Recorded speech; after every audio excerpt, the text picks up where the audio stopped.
operations. In the case of this particular applicant, in reviewing their maintenance plan, a chunk of it seems to fall into routine maintenance that would be expected for any property, which is again something that the code in finding 2 prohibits. Termite testing, painting, chimney inspection seem more like routine maintenance than any homeowner would have to undertake.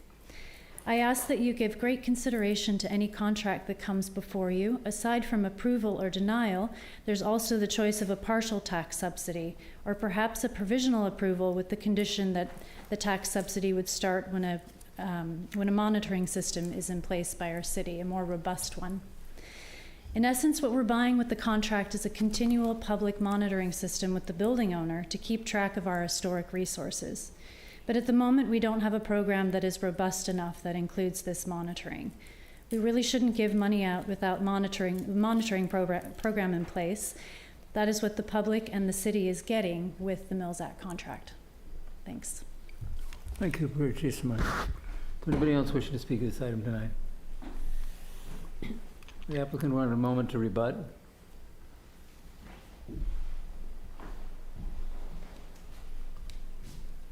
Good evening. Yes, thank you. I very much appreciate all the current concerns expressed here. I did want to point out that it appears on prior conversations regarding the Mills Act that really these 4 applications in particular will be reviewed under current city code, which in my interpretation really is the finances of the city, not the school district. And with the finances of the city, I do realize that the applicants, the owners of historic properties are under obligation to keep their house in good order. But looking at the last 20, I believe it was 22 to 23 impact from the Mills Acts, it was about $9,123 to hit to the city to give those tax savings. And that's the hit directly to the city. I'd argue that leaving everything to, taking away the carrots and using only sticks gives you obligation for monitoring. And I do agree that there should be a monitoring system in place, but I think the cost of that monitoring would easily exceed that $9,123, especially if, God forbid, a consultant like me is paid to do it. So I'd really prefer that the city approaches maintenance of historic properties with both the carrots and the sticks, not just the sticks. I think you really get into, being a city with Carmel's history, I think really the Mills Act does represent one of the best public-private partnerships there are around. So I'd look at that in that view. Thank you very much. Thank you, sir. All right, nobody else, we'll bring it back to council for deliberations. Gentlemen, ladies. Is there anybody on Zoom? There's no hands raised on Zoom. All right. You want me to?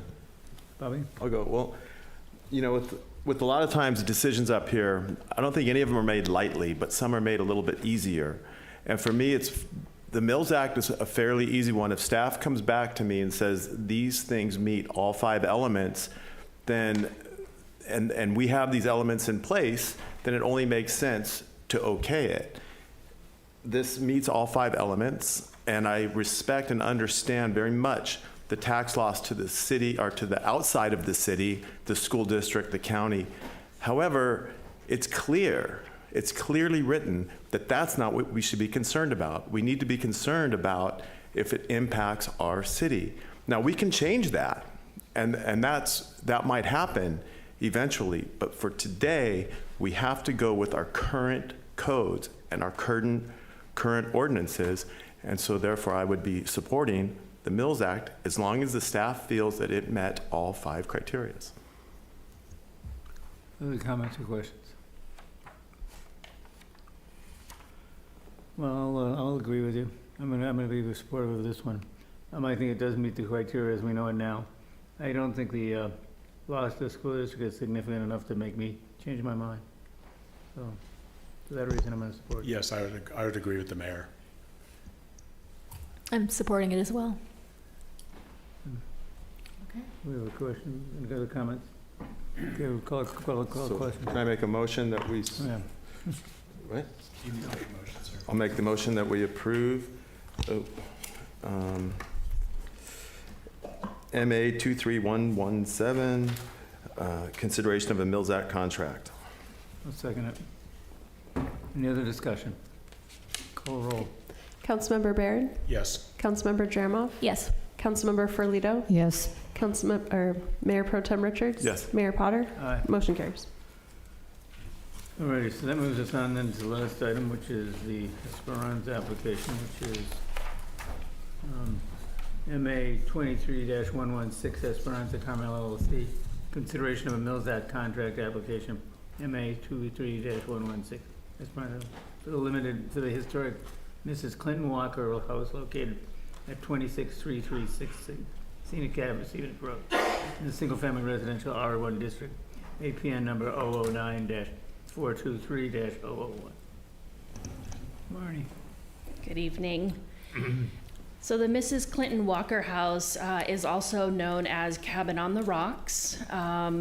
This particular home was designed in 1948 by Frank Lloyd Wright and was constructed by Miles Bain and Walter Olds. The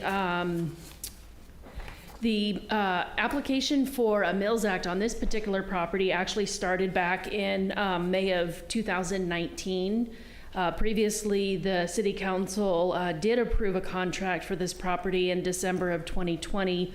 However, the prior owner did not move forward with having the contract recorded. So after the property was sold, the new owner expressed some interest in pursuing the Mills Act contract. So we are back before the council with that request this evening.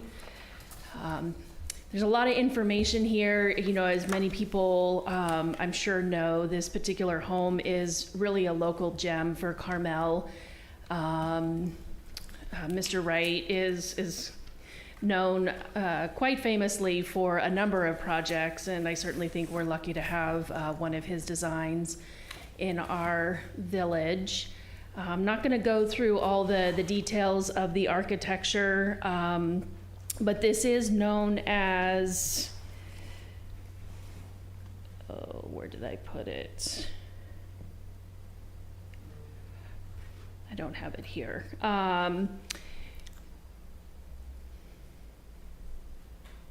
Sorry. So I'm just going to kind of scan through some of these pictures. I know the applicant is also going to make a presentation as well. There has been some repair and restoration over the years, but certainly the proximity to the bay is a pretty harsh environment and requires a lot of ongoing maintenance of this particular resource. I think it is worth noting as well that this property is listed both on the National Register as well as the California Register. So that does also kind of speak to its significance.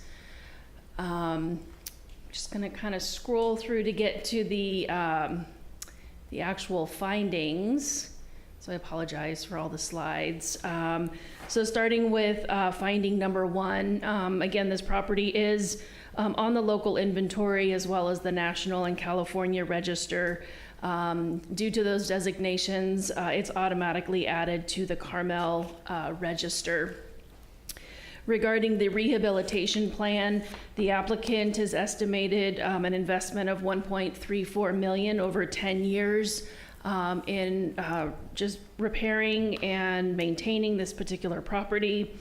A couple of the more notable items is an estimate of $600,000 to replace the roof, $173,000 to rehabilitate the windows, $160,000 for the patio restoration, which the design of that, which I skipped over, is also by a notable landscape architect, Thomas Church. And then approximately $80,000 in electrical and plumbing upgrades. So staff does find that this plan is appropriate in scope and is more than just routine maintenance.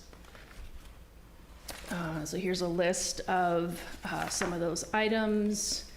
and then some photos to kind of go along with showing the just deterioration of the windows in the harsh marine environment.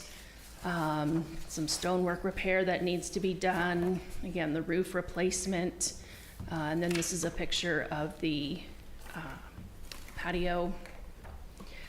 Moving on to finding number 3, that past and future work will comply with the Secretary's standards. Again, we have another historic property before you that retains a very high level of physical integrity. It has not been significantly altered over the years. There was an addition done in 1961, and it was based on a Frank Lloyd Wright design. So it is consistent with the architectural character of the building, and staff does find that the application meets this finding. Moving on to findings 4 and 5, the contract will aid in offsetting the cost of rehabilitation. Again, it's staff's position that the reduction in the tax liability helps free up funds to invest in restoring and maintaining the resource. And similar to the last application, we do find that these contracts present an equitable balance of public and private interests and will not have a substantial adverse financial impact on the city. So staff's recommendation again is that the City Council enter into the Mills Act contract for the Cabin on the Rocks property. And that concludes my presentation. Thank you, Marty. Is there any questions of Marty by staff, other council members? I don't see any. All right, thank you, Marty. Any questions of the public? Excuse me, there's an applicant represented by the president. Do come forward. How long would you like for the presentation? Good evening, Mr. Mayor, City Council members, City staff. I'm Chris Mitchell. I'm from Esperanza Carmel. We are the managing director for Esperanza Carmel. We're the company that owns the property. I prepared a presentation. Yeah. So if it's okay, I'll have 10 minutes. I think I'll be quicker. I'll try and canter through this as quick as possible. And then you'll save some time for rebuttal out of the 10. Yes. Yeah. Okay. So Carmel-by-the-Sea is a rich history reflecting its diverse architecture and landmarks. The Mills Act plays a crucial role in preserving its history and incentivizing property owners to maintain and restore historic properties. It legally obligates the property owners to maintain these properties for a 10-year period. So you have the ability to make it legal that they must maintain them. As Marnie, thank you again for a lovely presentation, pointed out, we do meet all the criteria for the approval, which is findings 1 through 5. There's some points that were discussed previously that we think are relevant to bring up. The Mills Act does not require a means test. The determination focuses on the property, not the applicant. So whether the applicant is wealthy or not wealthy doesn't matter. It's just to do with the property. The house was already approved for the Mills Act by the previous owners. The only change is the new owner. So there's no defensible case for denial. If the previously approved owner signed the contract, it would have carried through to the new ownership, so it would be there now. And then I think a lead-on point to this is the market value. That also is not to do with the consideration of the Mills Act. So the value of the property today is not something that's relative to the consideration for a Mills Act. So what we think is important to point out is that, as I intimated earlier, the Mills Act gives you the ability to hold the owner accountable, both if the house is sold to a new owner, but also to future generations. So it's true that the current us care about Carmel, its architecture, its history, but what about future generations? Or what about if something happens and it's sold? You're holding that next generation or that next person accountable. So it's an opportunity for Carmel to legally impose the protection of probably its most important house, not something that should be considered threatening. I've included this slide. It's very, very long, so I'm not going to read it. It just confirms that it's not means tested. So another thing we think is relevant to discuss is that what happens is property owner pays property tax. Carmel-by-the-Sea gets 6% of that. What you're able to do here is redirect this money that's about to leave Carmel and keep it in Carmel to maintain its important historic properties. So I think it's important to establish that point. you're incentivizing the property owner to invest in historic properties, which creates cultural tourism, it builds civic pride, it retains a sense of place and continuity to the past. It's very easy to argue that there is no city or town in America where preservation of its historic property is more important than Carmel-by-the-Sea. That's why everyone comes to visit, why we're here. And there's a very good argument that the Frank Lloyd Wright House is the best example of a historic property in this town. So with regards to the loss, which is covered in finding 5, the loss to the city of Carmel will equate to $9,000 a year. In exchange for that, you're getting in excess of $1.3 million spent over the 10-year period. Under the contract, it will likely be a lot more than that because that doesn't include the shoring, which isn't included in our current. So the material loss to Carmel-by-the-Sea equates to 0.27% of the income they currently receive, which I think we'll all agree is nominal. It was discussed with the school district. Our legal opinion is that it's the city of Carmel-by-the-Sea, not the school district, but it's relevant to address this point as it just came up. Under this application, the loss to the school district would be $60,000. They have $69 million in property tax, so that's a 0.08% loss to the school district. So that is not a substantial loss.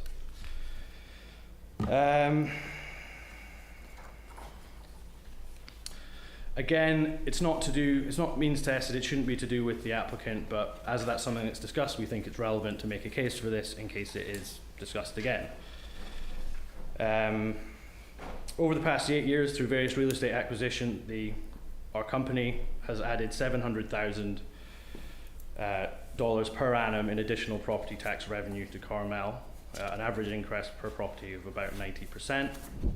The property tax we pay currently accounts for about 3% of all property tax paid in Carmel, because we've bought them all recently at fair market value, and the rest a lot of them are very old valuations. So as you agree, we're just asking for 0.27 of this back, which will be spent directly on maintaining the Frank Lloyd Wright House. So again, it's a good thing for the city. I'll canter through these findings because, as Marnie already detailed, we satisfy all of them. But is the building housing historic? I'm not going to discuss that. There's no point. Is the rehabilitation maintenance plan appropriate? There was a suggestion, which I don't think applies to this house, but that it's just normal maintenance. There's no way you could argue that maintaining this house is normal maintenance. You can't go to your local hardware store and buy materials to maintain the Frank Lloyd Wright House. There's not a single 90-degree angle in the building. Everything is bespoke. You cannot suggest that it's simple maintenance. Then it satisfies finding 3, finding 4. Finding 5 is where we have the big sticking point. Approval of the Mills Rent contract will represent an equitable balance of public and private interest and will not result in a substantial adverse financial impact on the city. That's one sentence, there's no period, there's no comma. It's the impact on the city. So that's the city of Carmel-by-the-Sea, where we're all sitting, where this town hall represents. I did touch on the school district, but unfortunately it's not to do with the school district or the state. It's just to do with the impact to Carmel-by-the-Sea. So we've run through the likely financial impact. So the city of Carmel receives 6% of property tax collected. So whatever is paid in property tax goes out and Carmel gets back 6%. The current property tax for this property was $70,411 under the previous ownership. When the property was sold in February 2023 for $22 million, the property tax is now reassessed at around $240,000. I don't think we have the exact figure yet. So the saving equates to 63.59%, which is the average of what other Mills Act savings have been recently. We expect it might be a tax reduction of $87,500 per annum, which the tax would reduce by, what am I saying here?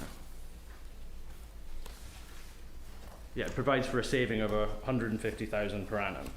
So 6% of this $150,000 saving is $9,000 per year. So for $9,000 a year, you're getting $1.3 million of restoration works to the Frank Lloyd Wright House. Most tourists that visit Carmel go and look at that house. It's a very important part of the city. So just as very briefly summarize, it's not about the applicant, it's not about the property value, it's not about the financial impact anywhere but Carmel-by-the-Sea. It's not a normal house, it's not normal maintenance. The loss is $9,000 for a year, which is a nominal loss to Carmel-by-the-Sea. So we think it's the poster house for the Mills Act. That concludes my presentation. Thank you very much. If you have any questions, I'm here for. Thank you, Chris. Is there any questions to Chris at this Sorry, time? our lawyer also wants to make a comment. All right. Mayor Potter, members of the council, my name is Jason Rederer. I'm the attorney for Esperanza Carmel. There's been some debate. There was a good amount of debate at the policy hearing about how that finding number 5 should be interpreted. And if you look at it carefully, it's a single finding. It's not 2 separate findings. There's no language in the finding that authorizes the city to consider the financial impact on any agency other than the city of Carmel. And while the finding allows a balancing of public and private interest, the balancing that's contemplated in the finding is a balancing of the public interests of the city, not the school district, not the county. If it was intended to balance other interests, like the needs of the school district or the county, clearly when the city council adopted the program in 2004, I think they revisited it in 2010, they could have easily included that language in the finding. It's not there, and it's not there for a reason. The city doesn't control, manage, or otherwise oversee any budget except the city of Carmel's budget. Like, for example, I mean, there's been some issues raised here about impacts on the school district. Even assuming that finding allowed this council to determine whether there's going to be an adverse financial impact on the school district, like Chris mentioned earlier, the school district's budget is $69 million for the 23-24 fiscal year. And that's, I didn't make that up, that's in their adopted budget, and that's just property tax revenue. And I also saw in the budget that the school district spends roughly $25,000 per pupil at that school district, compared to many public schools, including the city of Salinas High School, where they spend roughly $5,000 to $8,000 per pupil. So they're a very wealthy school district, they do very well, their budget is enormous, and to think that a small reduction based on the approval of this Mills Act contract is going to have a financial impact on that school district would be pretty astonishing. So in sum, there's no evidence that there's going to be any adverse impact on the school district. There's no evidence there's going to be any adverse impact on the county. And in order to make a finding to deny this contract, that finding has to be supported by substantial evidence. So the analysis needs to be there. It's a legal concept. The city attorney, I'm sure, is well versed in it. So with that, I would respect the request that this council move forward, approve this contract. It satisfies all the current criteria that are set forth in the code. I know this council is contemplating changes to the policy, but for this particular contract, please, let's move forward with it. Base your decision on the findings that are included in the code. Thank you. Thank you, sir. Is there anybody else wishing to speak?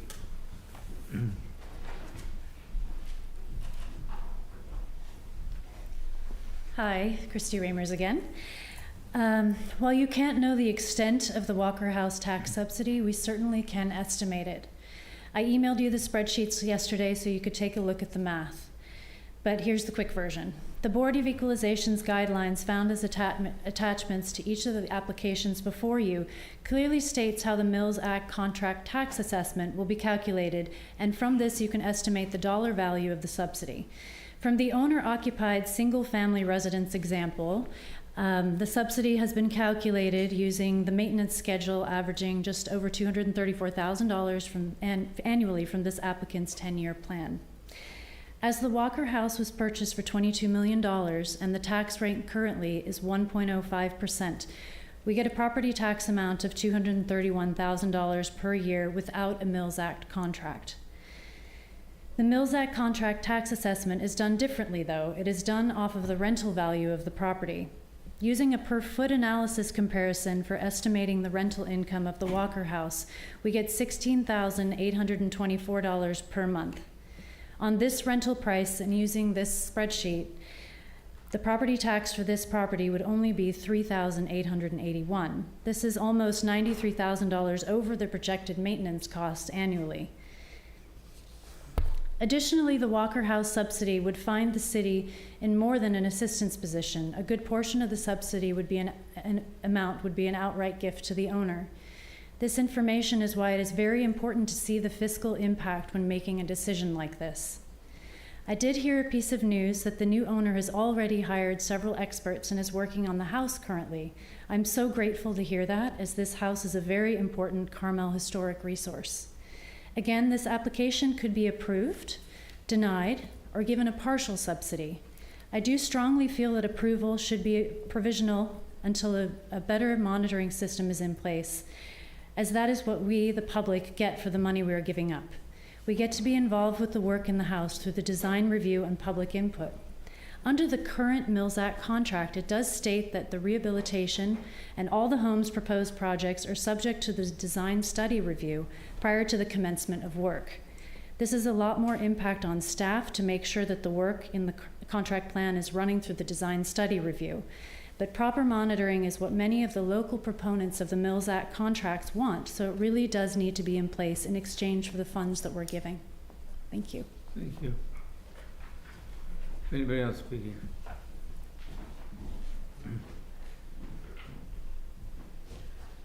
Hi, my name's Polly Osborne, and I just want to say that the AIA Monterey Bay is in full support of giving this house the Mills Act, and all the reasons have already been stated, so I won't waste your time with that. Thanks. Thank you, Polly. Is there anybody else wishing to speak?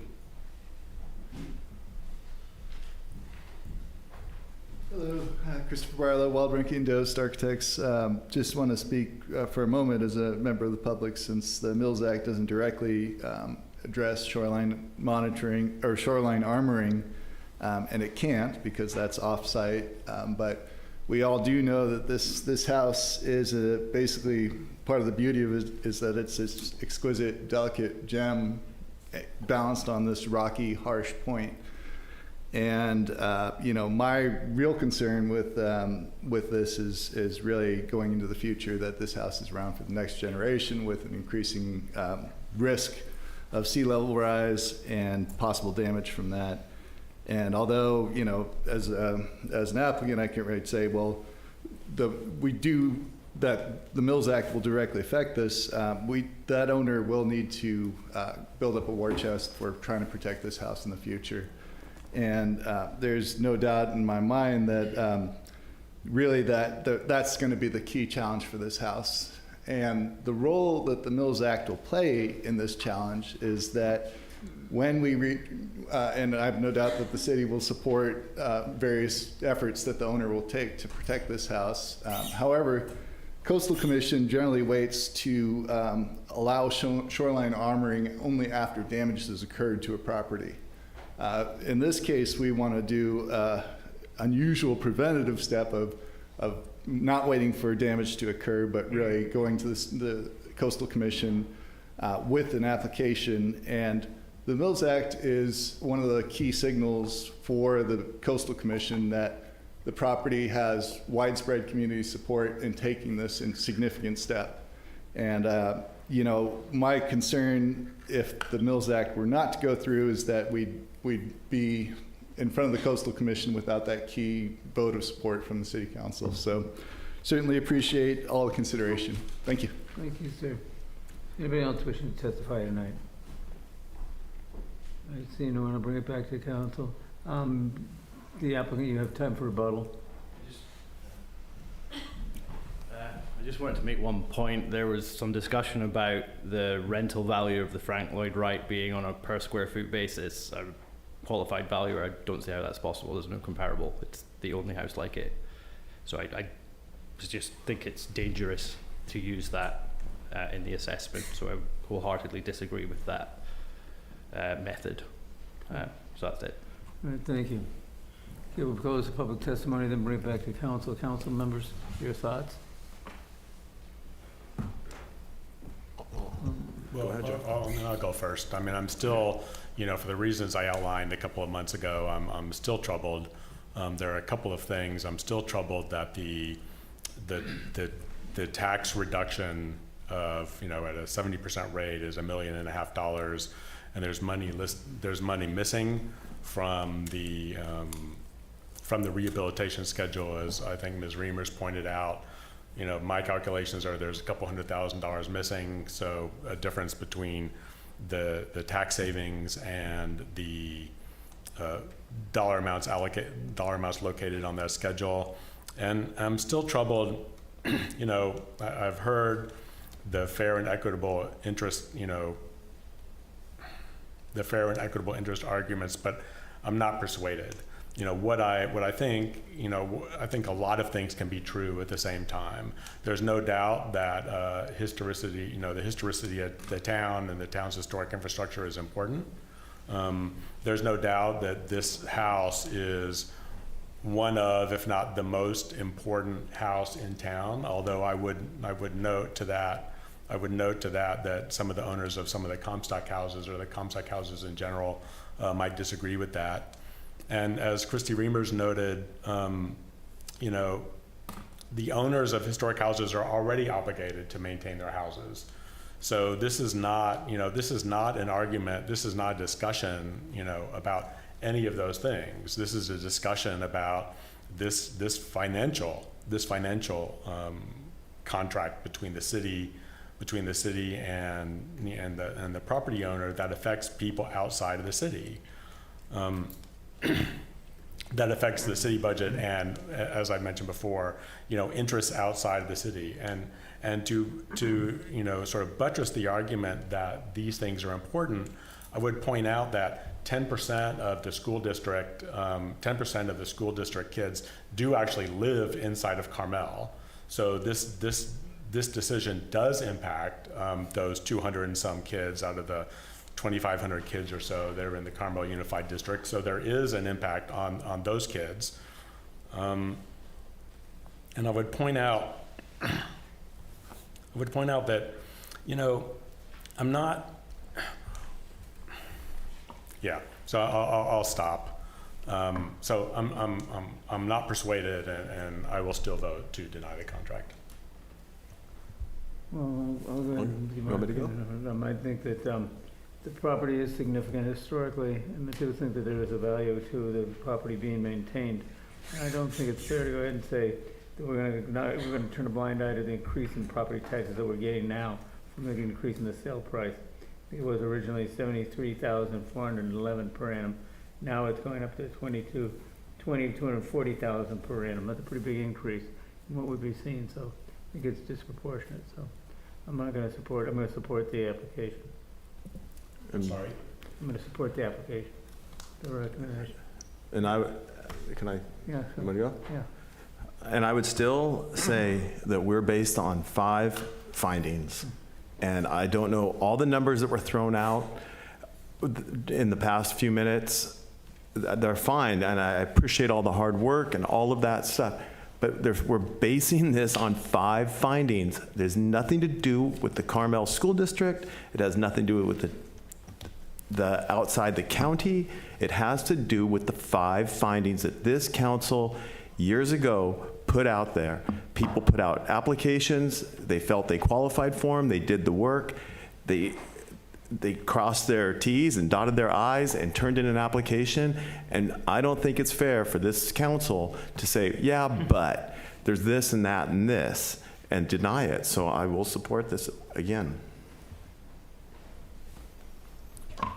Well, I did a little bit of calculation today, too, because I do think we have a fiduciary responsibility to understand what happens to I'm going to round it off, the $213,000 of taxes that would be paid. And I will bring up the schools because our kids do go to those schools, but $129,930 of that would go to schools. $31,950 would go to county libraries. $19,170 would go to special districts, which I think we all belong to, some special districts. Successor agencies would normally get $17,040. County libraries would get $2,130. Water resources and community services would get $2,130. And Carmel-by-the-Sea would get approximately $12,780 or $10,780, which would round out that $213,000. So there is a significant loss of tax revenue to us and to our greater community. And when you take that over 10 years, and then you take it out over 20 years, there's even a more significant loss over all those years. I think what Ms. Reimers brought up was that we could do a partial reduction. Is within our purview to do that. We don't have to give the entire reduction if we choose to. But I think perhaps when the Mills Act was first started in Carmel, we had no idea of the rise in property values, and maybe we were a little naive.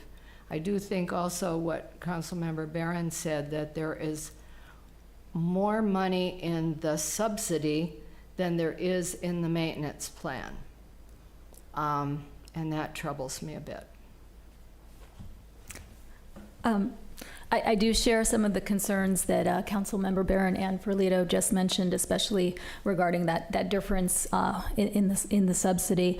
And once again, nobody is questioning how important or how historic this home is, and the applicant is certainly free to spend as much money as he wants fixing it up, but not necessarily get a tax break. I just also can't think of any application where an attorney also comes in, and I'm sorry to say, sir, but I felt in a way you were bullying us, or at least that's the way I interpreted it, that you're kind of adding pressure to us to accept this or else. I think a key aspect in the fact that it was previously accepted, but that was with a different owner who was part of the original family. They certainly paid lower property taxes, and that owner opened up the house to the public at least once, if not twice a year, to public tours. So when we go to the discussion of the equitable balance of public and private interests, certainly when it was open to the public, it's different than now. It's going to be solely a private home. So it seems that the private interest is outweighing the public interest. For me, again, I've got to go back to what Barbara was saying. I just think that if it meets the 5 criteria, then it does very strongly meet them. For me to go ahead and change the rules right now doesn't seem quite equitable. So I'm sorry. Yeah, I would say, as I said before, I just don't believe that it meets the finding of the finding number 5. Do you, and put, the attorney on the spot, we just don't have any wiggle room in terms of the amount of the tax break, or are there creative ways that we could ameliorate some of the, is this just a bad road to go down? There's not anything in your current code or policies that allows you to calculate the amount of the tax benefit. When this does come back to you for possible changes to your code or policy, there will be an opportunity for discussion about what you might be able to do in that regard, but not with your current code and policies. So the tax benefit is not one that you calculate, not one that the city calculates.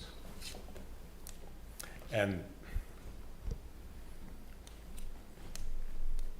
I think for me, Jeff, I think Yeah, I struggle. I see the struggle you have. I'm trying to,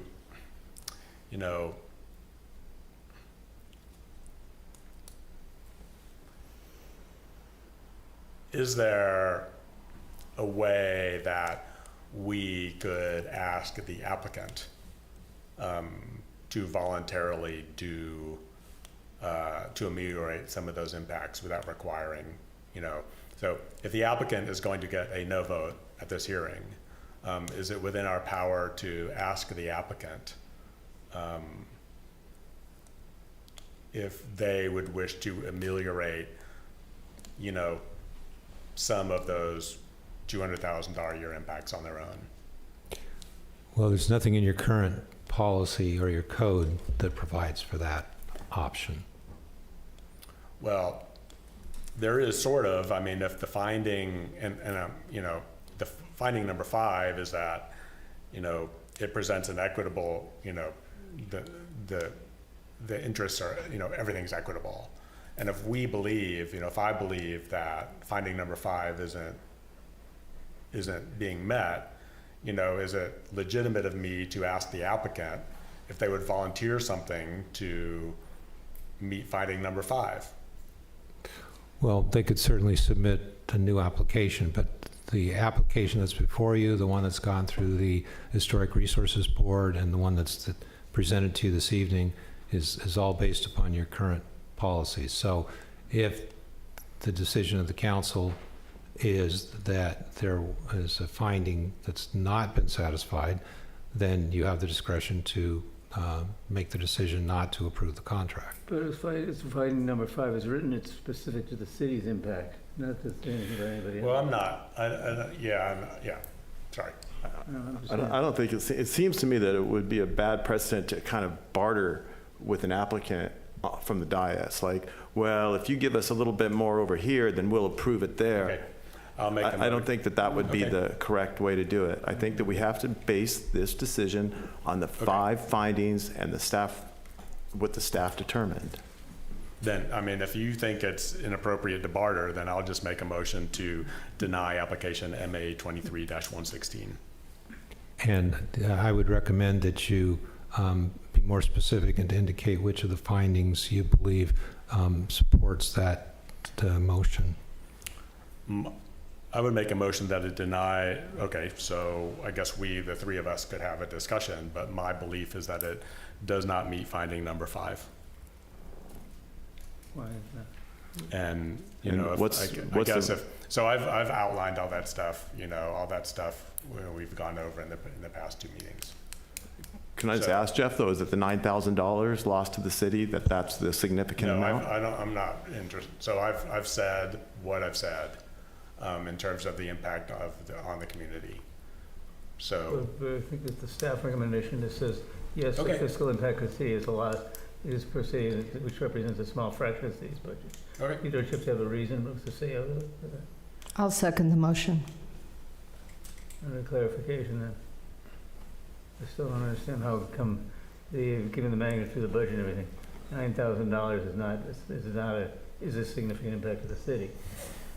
So what I would say, okay, so if I'm going to be pressed here, what I would say is that the value of the renovation, we obviously do not know what the value of the tax abatement is.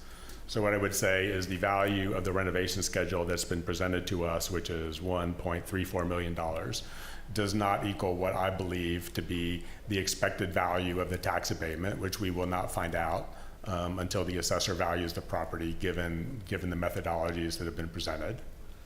So staff has assumed that the tax abatement is 50%, but that is not borne out by any of our previous Mills Act contracts. So I would use a different number, and therefore I would find that there is a difference between the $1.343 million that the applicant is going to spend on their renovations versus the amount of tax abatement that they're going to receive, which at a 70% reduction, so using a 70% reduction, I believe would be $1.54 million. So that's $200,000 missing dollars there.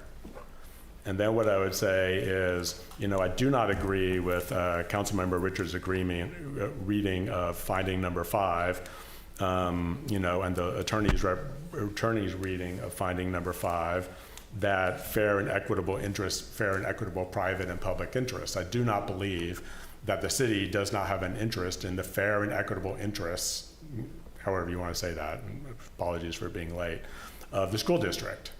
So I do not believe that we do not have a responsibility as a member of the school district to look out for the school district's interests and the county's interests. I do believe that we have that responsibility. And as I pointed out, there are 200 kids, so 10% of the kids at CUSD do live inside 93921. And so this 1.34 or 1.54, whatever that missing number is, the $1 million that's going to go to the school district, that is in fact money that is coming out of the school district's pocket over the course of the 10 years. So that is an impact on the kids. And I would further say that I find it ironic that we have been told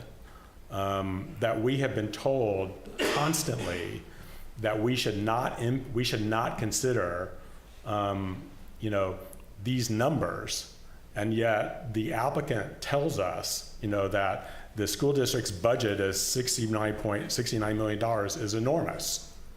Like, I don't believe, if one side is allowed to use this being a drop in the bucket, then the other side is allowed to use, either we're allowed to use money as an interest here, or we're not. And so the $1 million is not a drop in the bucket. $1 million would not be a drop in the bucket, of this city. $1 million could fund 3 of those repairs that we read about earlier, or fund some fraction of the police station or something like that. And it's not my place to say that $1 million is a drop in the bucket for some other organization. Like, that is not. What other sliding scale were you going to suggest? What? What other sliding scale were you going to suggest? When you said that would the applicant be willing, is there a possible way to go ahead and make the applicant change the number? Well, I was trying to go down that road. Yeah. And Councilmember Richards just didn't think we should barter. Well, I would say it set a bad precedent to barter. Okay, so if it's a bad precedent But to that's barter, one if vote, it's a bad Jeff. precedent- Jeff, you have 4 other people to consider their words. Okay, Well, so I'm just trying to get back to that drawer again, okay. see if we could open it. So I'm willing to, so the application presented All right. doesn't meet finding 5 for me. And there is, somewhere between nothing and this number, there's a number that works for me. Mm-hmm. And I do not, I Can't get there. don't know what, as a flawed human sitting up here on this dais trying to make this decision that's really important, I don't know sitting up here what that number is, but there is, if we're going to be crass about it or however you want to think about it, there is a number that would make me comfortable with it. So would you support a continuance then? Yeah. I would support a continuance under the right, with the understanding that, I don't know, like I would look to you, like I don't know what the proper procedure here is to get to, like, first I would ask the applicant if they're comfortable with this whole thing. And then I don't know what the proper procedure is to get, whether it's a half or, I don't know how we would get to a number. I don't know how, I don't know how within the structure set aside by the Mills Act, how we would enforce that obligation, Well, I think But first, the applicant has to agree to this. Well, jumping off point could be the perceived delta in the math that you just did, Mr. Barron, which is the $200,000. So, Well, that's one of my 2 objections. but yes, sir, but let me finish it. That's over the duration of the contract, which is 10 years. So again, you could provide, me direction to work with Barney and Brandon and Chris to sit down and kind of kludge through that, as you would say, and look at whether there's a number we can come back with that the applicant is comfortable with, and we can represent to council. You would still have, you'd still have the option of voting for the existing proposal. You could vote no, obviously, in the future, or you could come up with some kind of an amended formula that Chris could present to you. So what I would like to see, just sitting here, is that, some way be found to, first close the gap, between the schedule and the amount of the tax break, and then to reduce the amount of the tax break, and and achieve the notion of fair and equitable that I am thinking about, like I myself. That's the motion, I second it. May I add one? And so I would like to hear from from my fellow council members. The mayor, if that's a motion, he'll second it for discussion. We can. We already have a motion It'd be an and a alternative second. motion. I can make it a substitute motion, but before I construct a substitute motion, I would really like to hear from, I do not mean to silence or not. I definitely want to hear from council members Dramov and Ferlito. Just real quick, and thank you, Jeff. The delta number that certainly bothers me, and so if we can find a way to resolve that, that would be big for me. And also, I'll throw that out there. I think it was really important that this house used to be open to the public during the Carmel Heritage Society tours every year. If this could be open to the public again, where they go in and out of the house, and I mean, it's a national treasure, no doubt about it. I would also feel better that there's more of a public interest, and that ameliorates the concerns I had with the equitable balance of public and private interests. Chris.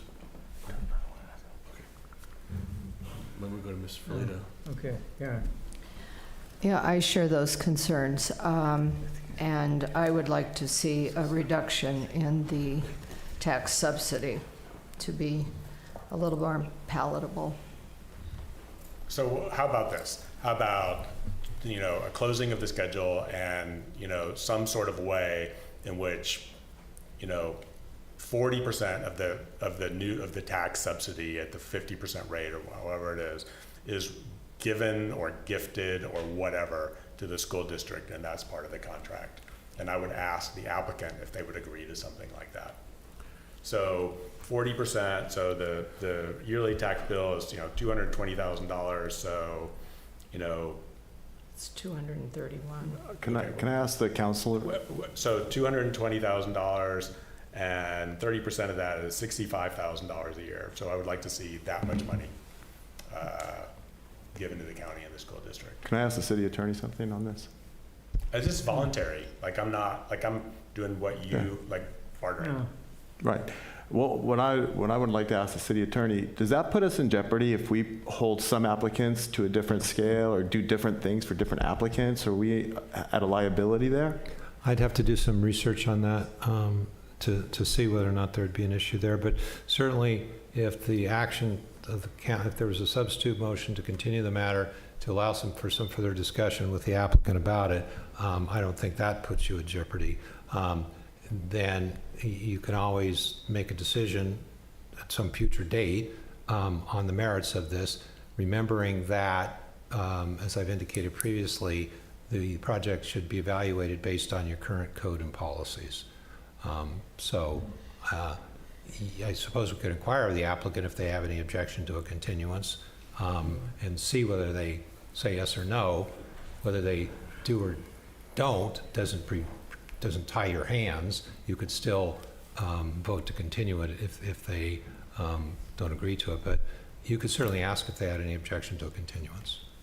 So I'm not sure which of these. Well, I would like to, to hear whether they are interested in playing ball or whether we're just gonna, I don't really have any interest in just kicking it down the road. But I'm interested. I just don't want us to put us in a legal jeopardy. I don't want somebody to come back at us and say, hey, City of Carmel, why did we have to acquiesce or do these other deals when other people don't?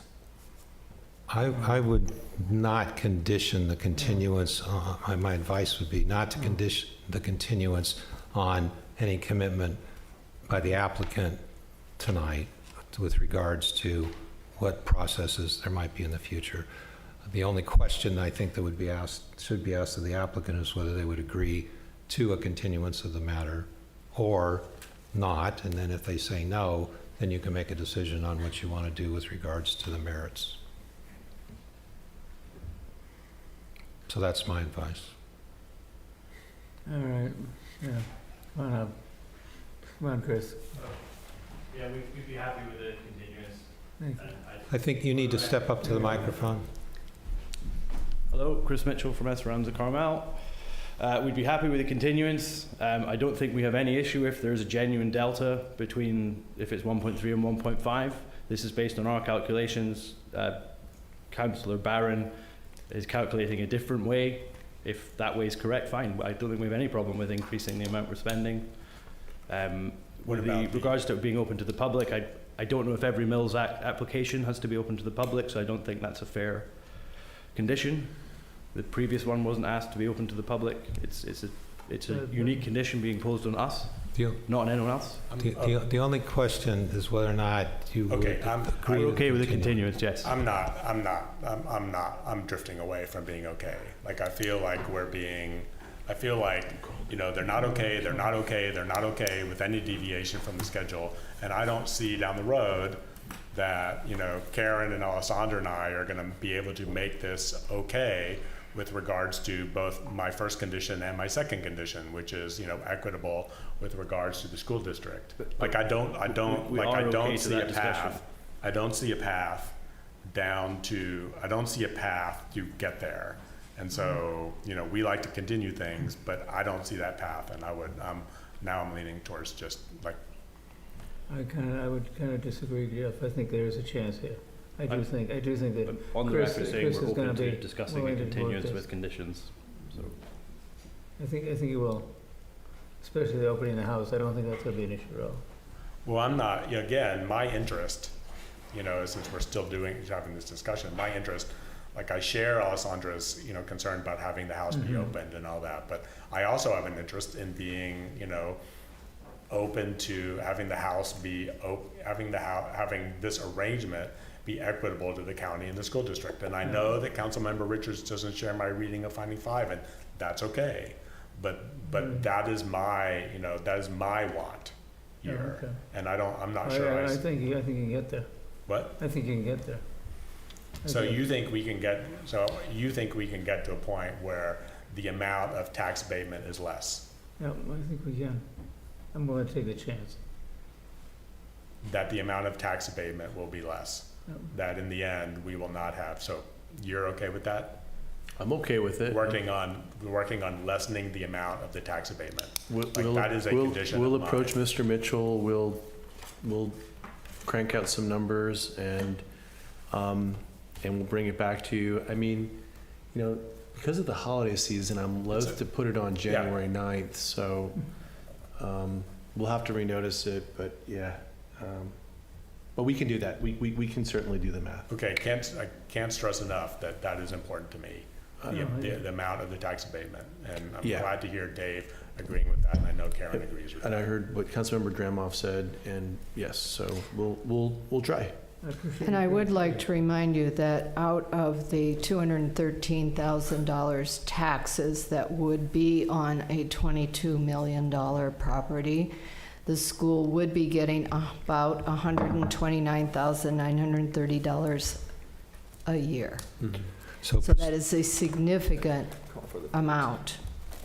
So procedurally, where you are is you've got a motion on the floor. Yep. If there's going to be some different action, would be to do a substitute, either withdraw your motion, have the second withdraw the second, or do a substitute motion. I'll just make a substitute motion to continue application MA 23-116 to a date uncertain. I'll second it. Okay, any other discussion? Oh, not, okay. All right, good. We'll call a question.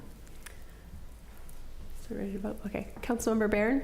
Yes. Councilmember Dramoff? yes. Councilmember Ferlito? Yes. Mayor Pro Tem Richards? I don't normally take these kind of symbolic votes, but no, I don't think it's fair. Mayor Potter? Aye. Motion carries. Okay, thank you. All right. Our work is done. That was fun. I know it would be. Good. Okay, guys, we're done for the evening. Future agenda items? No. Just. So, Are we adjourned? So